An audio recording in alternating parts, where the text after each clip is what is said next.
Nicola Sturgeon has written to Prime Minister Boris Johnson to demand a Brexit extension. First Minister Nicola Sturgeon and Welsh First Minister Mark Drakeford have called for an extension to the Brexit transition period during the coronavirus crisis in a meddling letter to Prime Minister Boris Johnson. They said a Brexit no deal would be extraordinarily reckless. The pair said fundamental issues still remain between the UK and EU negotiators after the most recent round of talks on a deal. They wrote, "While we hope that the second half of this year will see the beginnings of a recovery, we believe that exiting the transition period at the end of the year would be extraordinarily reckless.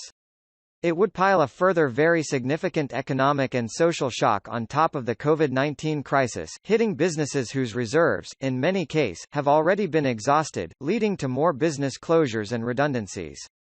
But in this case, the shock would be avoidable. We therefore call on you to take the final opportunity the next few weeks provide to ask for an extension to the transition period in order to provide a breathing space to complete the negotiations, to implement the outcome, and the opportunity for our businesses to find their feet after the enormous disruption of recent months." At the time the withdrawal agreement was signed, no one could have imagined the enormous economic dislocation which the COVID-19 pandemic has caused, in Wales, Scotland, the whole of the UK, in the EU and across the world. The letter claimed that, at best, there would only be a bare-bones trade deal in place by December, or a move to a no-deal exit from the EU. The Scottish Government has repeatedly called for the transition period to be extended beyond the December 31 deadline, but that can only be done if a request is made before the end of this month. This is despite Mr Johnson repeatedly ruling out an extension to the Brexit transition period beyond December.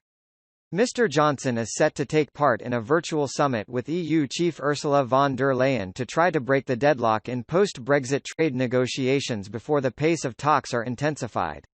The Prime Minister and the European Commission's President will take part in the high-level talks on Monday, after negotiators on both sides acknowledged a lack of progress.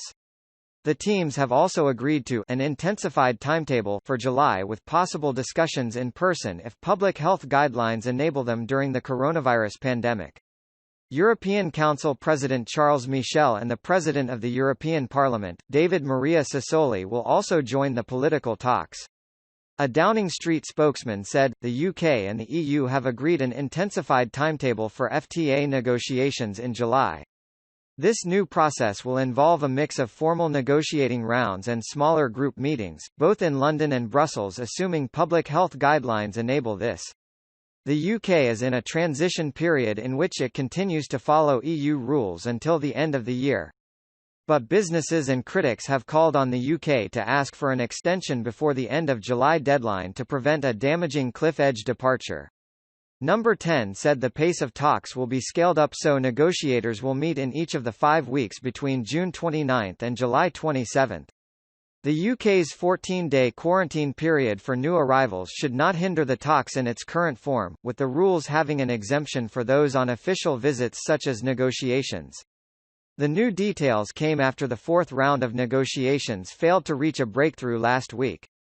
EU chief negotiator Michel Barnier lamented there having been no significant areas of progress as he accused the UK of having backtracking on the agreed political declaration. The UK's chief Brexit negotiator David Frost said they would have to intensify and accelerate the process if there was to be any chance of an agreement. Both sides also said the remote meetings had reached their limit and that face-to-face meetings would be needed in order to progress.